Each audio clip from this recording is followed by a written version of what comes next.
Hey, it's Monday afternoon coffee break, and that's a picture of Henderson Bay and the weather that rolled in this morning. Just thought I'd share it with you.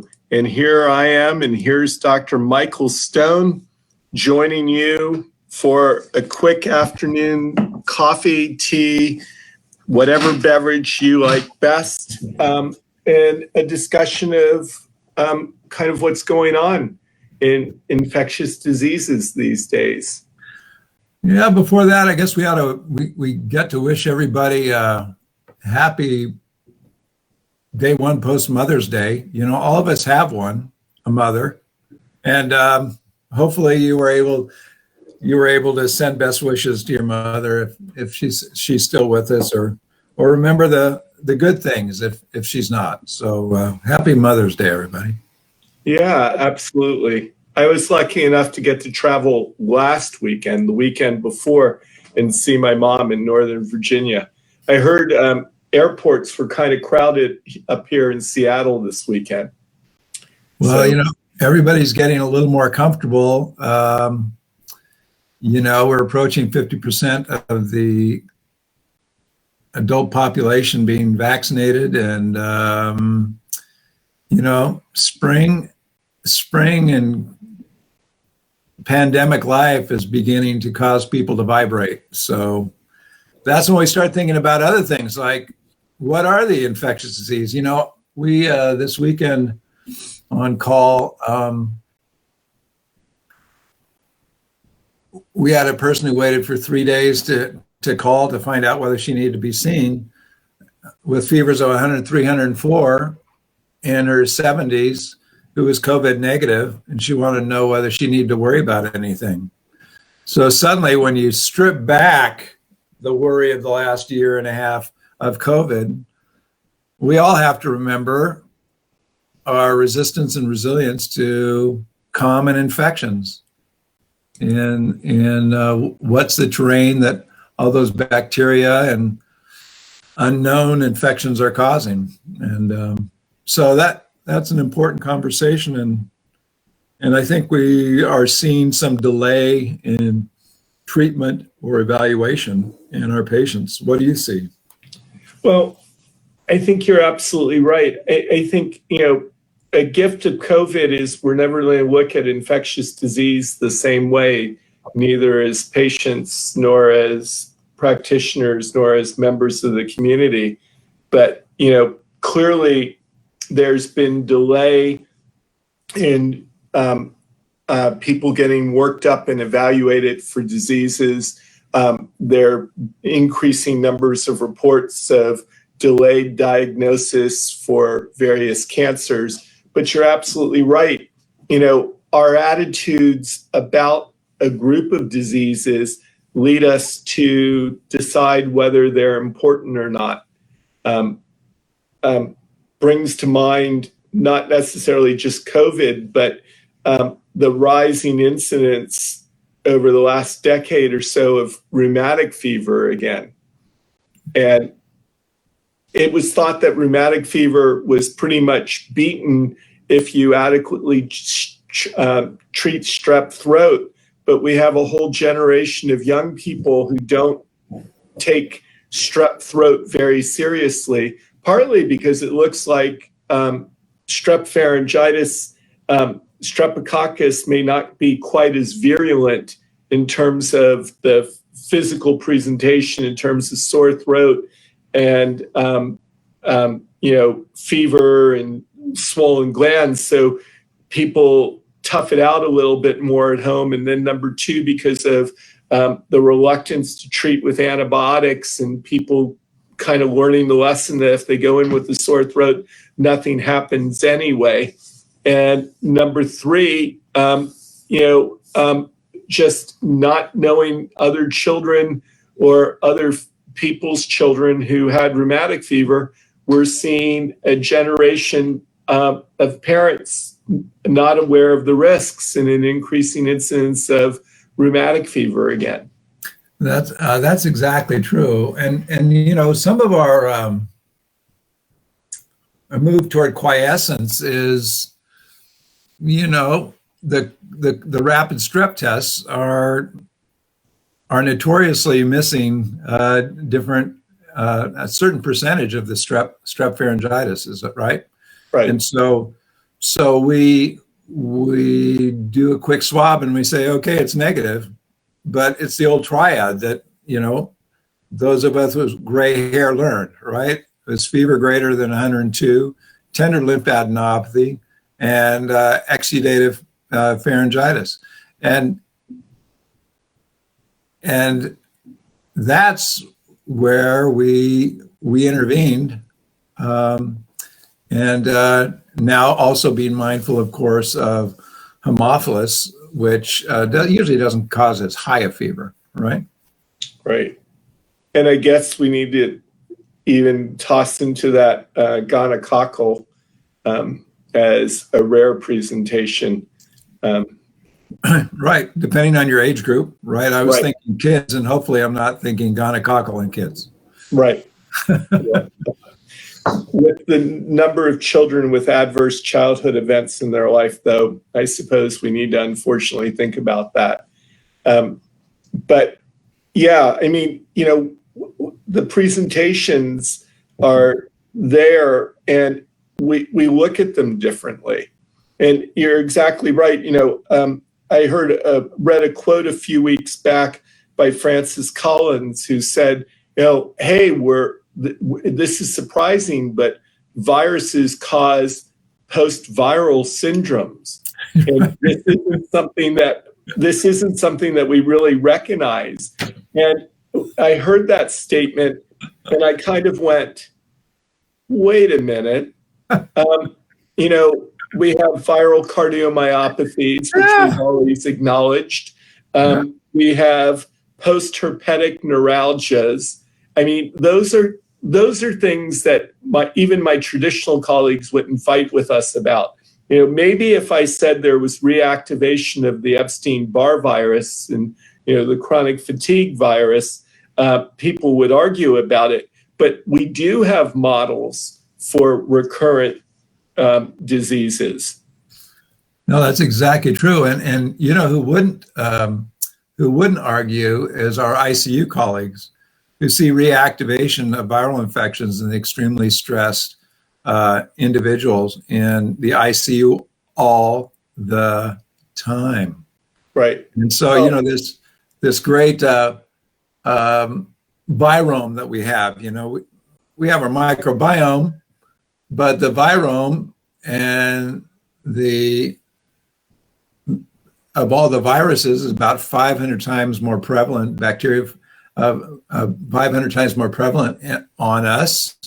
We're a symbiotic creature, right? We have our quote unquote fungi, our quote unquote viruses, and we can't name and blame everyone. And now that we realize that we have to, it's the terrain that those different microbes, I get a foothold that really affects our sensitivity and risk.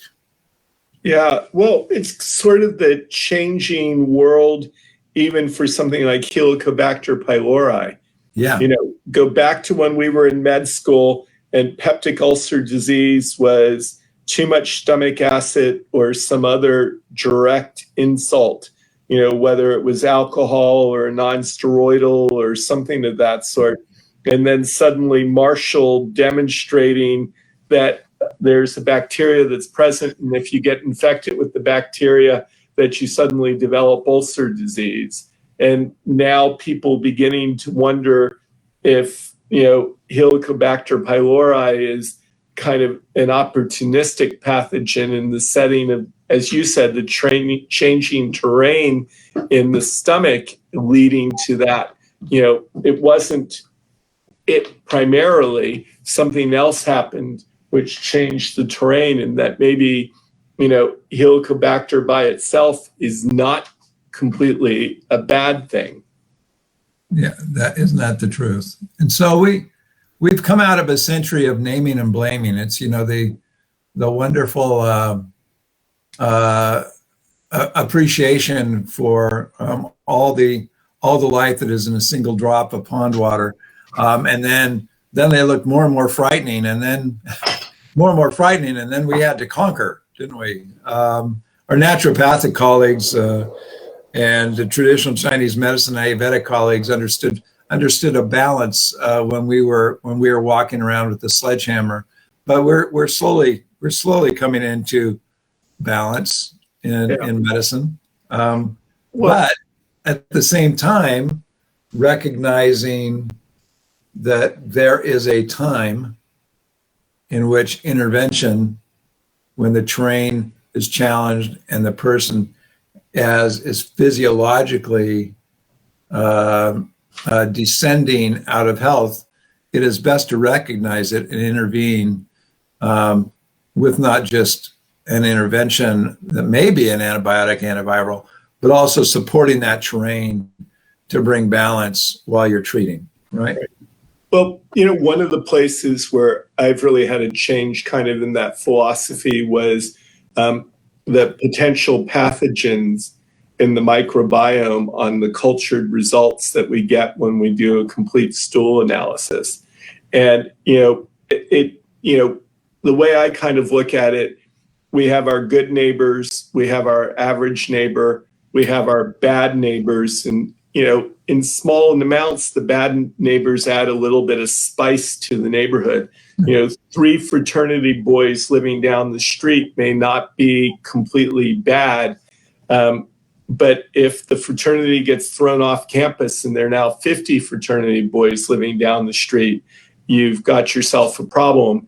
And differentiating those potentially troublesome or interesting or irritating, however you want to describe them, neighbors, and contrasting that against the person who's not a neighbor, but who's coming into the neighborhood with a gun and the intention of doing harm in the neighborhood.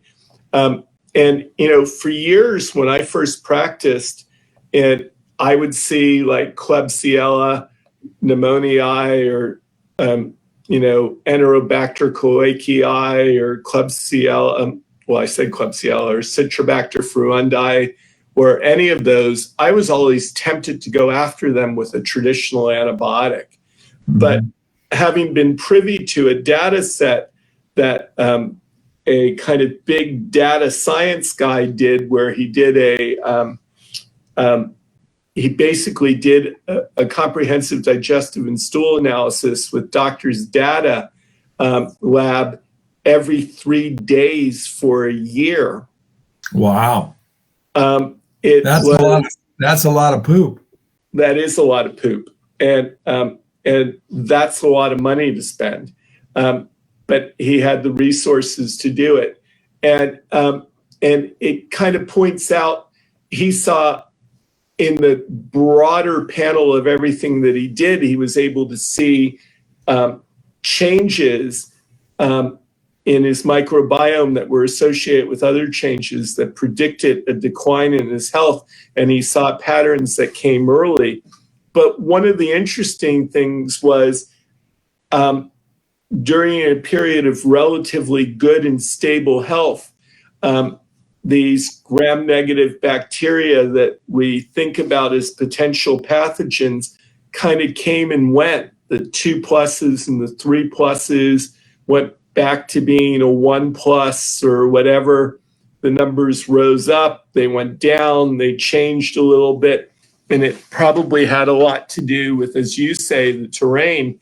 And, in a setting like that now, even when I'm particularly concerned, I'm a lot more likely to use the botanical initially, as opposed to jumping in with an antibiotic.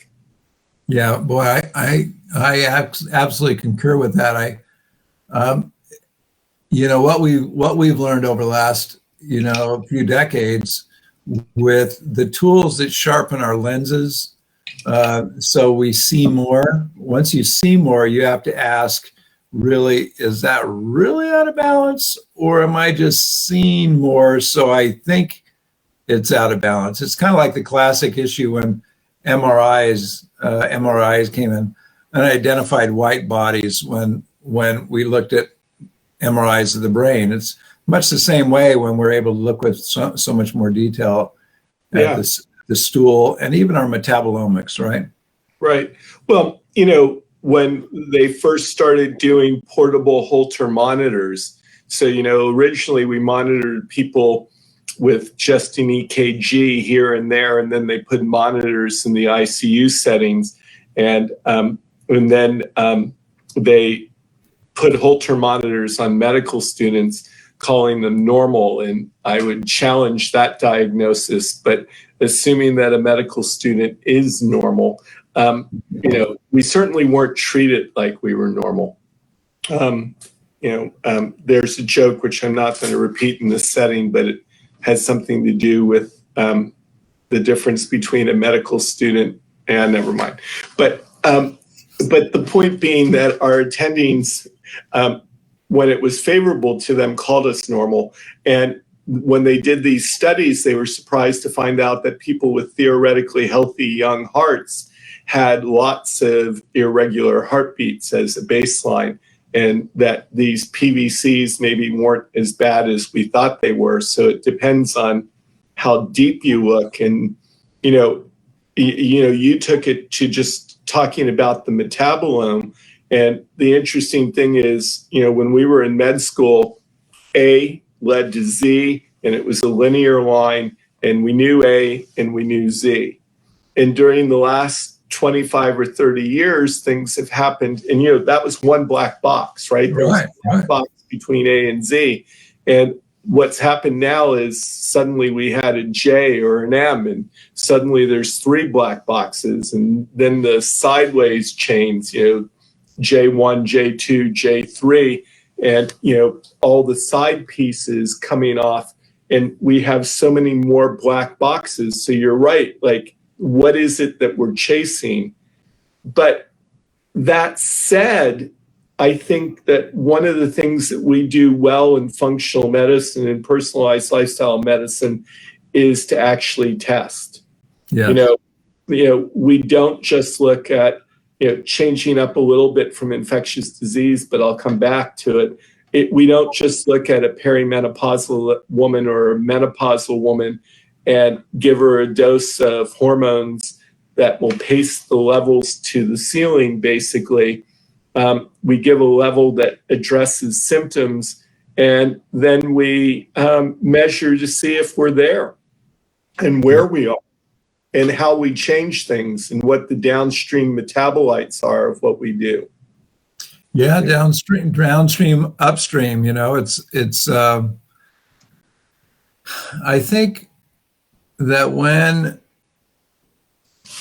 if you think of macaques jumping around a tree, monkeys, is it that in our sometimes we jump between the branches of the specialists and the smaller branches of the subspecialists, and how often do we look deeper and deeper to get to the root cause? And I think that in allopathic medicine, we are really pressured that algorithms are great, but if the algorithms aren't working, then how do you get more personalized and precise? And that being more personalized and more precise, you have to use different tools in your toolbox to help you see how you might, and understand the story better, to understand how you might help somebody respond to actually bring more balance. And that goes to everything from what was their history before they got that infectious disease, and what can you do to decrease the stress level to improve the microbiome. It's all that together, and you're a master at that. So, well, it's interesting. I saw a patient today who certainly has the diagnosis of IBS, and her primary care doctor has cared for her over the course of a year, gave a trial of some fiber, not much difference, perhaps a little bit worse, fairly profound IBS associated with incontinence. And she was finally seen by a gastroenterologist, and shortly before seeing the gastroenterologist 3 months ago, a virtual visit, she had started herself on a FODMAPs diet. And she spoke with the gastroenterologist, and the response was, well, good, why don't you try that for 3 months? And the woman has had 3 months of unrelenting symptoms and is now scheduled finally to see the patient in the, to see the gastroenterologist in the office. And I suspect that his evaluation is going to be, let's do a colonoscopy and maybe an endoscopy. But, today I ordered a breath test because you and I both know that FODMAPs may not be adequate. FODMAPs may not be adequate to resolve SIBO on its own, number one. Right. And number two, I ordered a complete diagnostic for the bowels with Genova Diagnostics, their GI effects, because I wanted to know more about the microbiome and if there was something there and if there's digestive insufficiency or inflammatory markers or the such. And we started her on an elimination diet getting information is going to be really important in this case. So much so. And what is our tolerance? What is our tolerance for our dis-ease? And what is the tolerance do our clients have? And I think that we get to tune in as you are a little more, that maybe months and months of trying something with unrelenting symptoms is a little bit like doing the same thing over and over again, expecting a different result. And so, to have those tools at your fingertips in which, when you've been suffering a long time, and there's an opportunity to look through a different lens and to potentially see a different part of the universe that's within you, then indeed there is a different path. Yeah. I think part of it is, I think our profession to a certain extent has failed itself.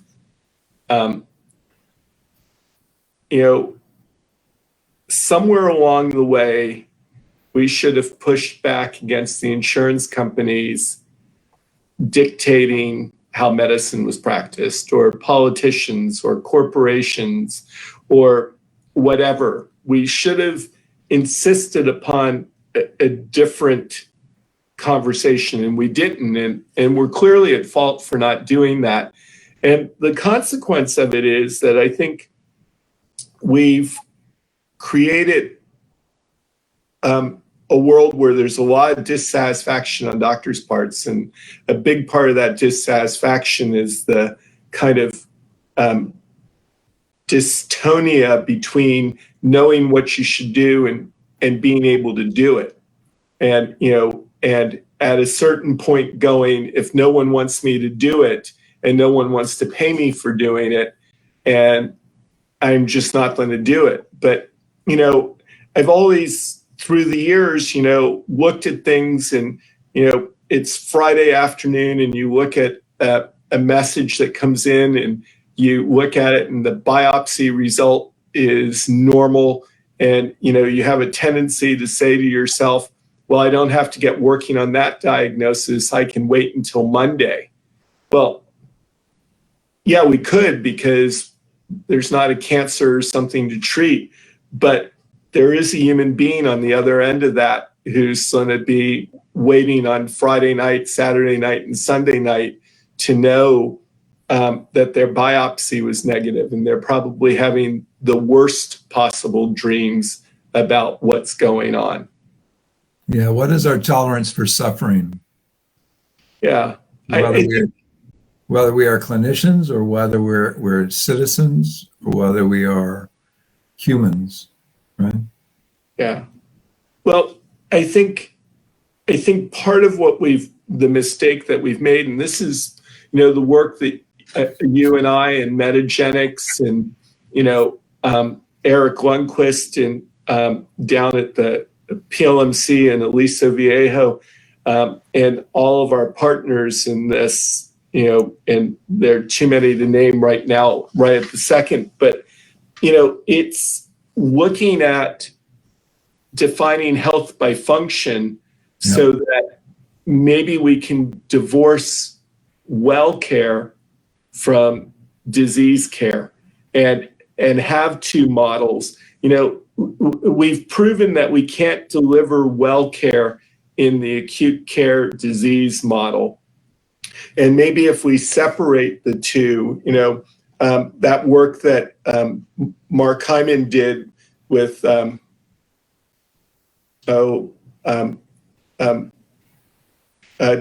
Amen and Rick Warren at Saddleback Church, train the trainers, train the small group leaders at the church to be facilitators for behavioral change in their group members. And, their training simply was that they happened to be the leaders of, the Bible study groups and the such like. That's right. Training them enough to give them the skills to facilitate behavioral change. And they made huge changes in that setting. And, and that's probably what we need to do down the road, have different discussions, develop a system of well care and improving function and, having discussions about journey and moving as, NIH is trying to do with a program that they're calling Bridged Artificial Intelligence, where they're trying to manage all this data so that you can move from preclinical disease to wellness, as opposed to from preclinical disease to disease care. Yeah, isn't that true? And that injects the hope component, right?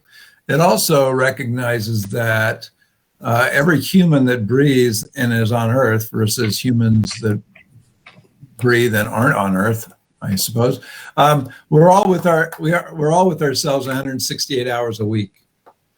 So what is it that allows the person with all the different stresses and dysfunction of disease in our disease care model to have a spark of hope and belief to allow the tiniest change that eventually becomes a bigger change, which eventually changes the metabolism and eventually improves health? And I think that is, I don't think in our model, you can apply that model of improving health and resilience no matter where you are in the course of things. But ideally, the earlier the better, so you can maintain function without losing function. Well, I think that's part of what we've been talking about in terms of truly understanding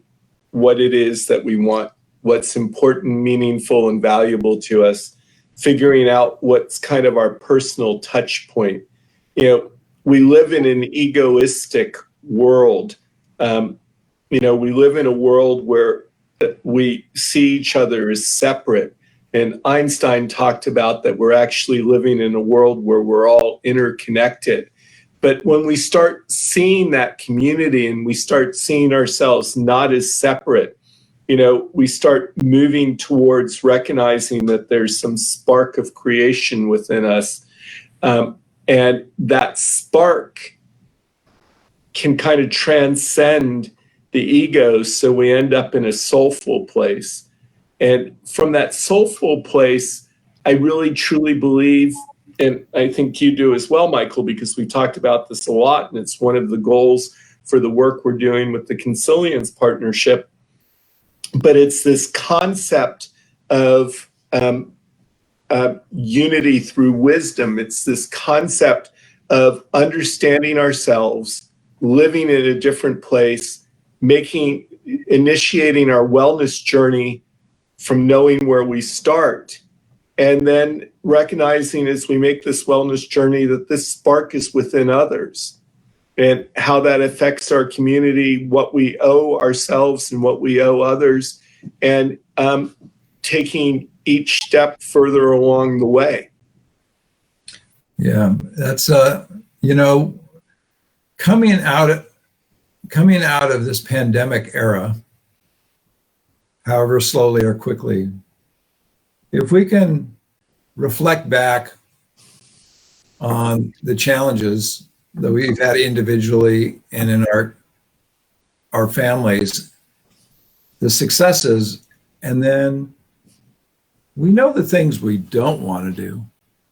What are the things we do want to do on our journey that brings more life and more peace and more grace and more health?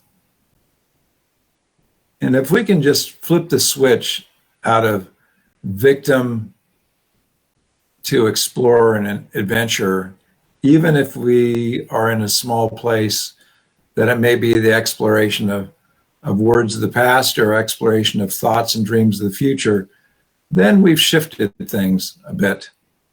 And we know that's a place that we can take the next step. Absolutely. And speaking of next steps, the Consilience Partnership Saturday morning, right here on Joseph Lamb, MD, is going to be presenting at 9 a.m. Pacific Daylight Time, 90 minutes of authoring, uncovering certainty and rediscovering soul.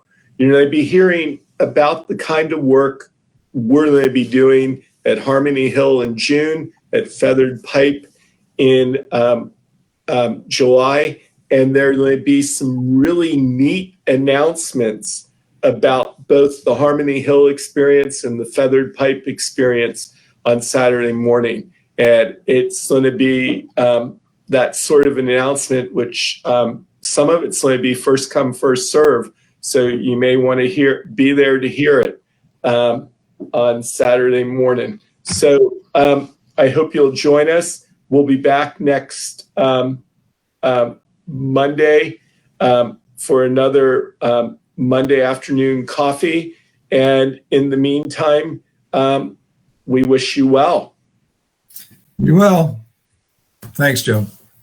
Thank you, Michael.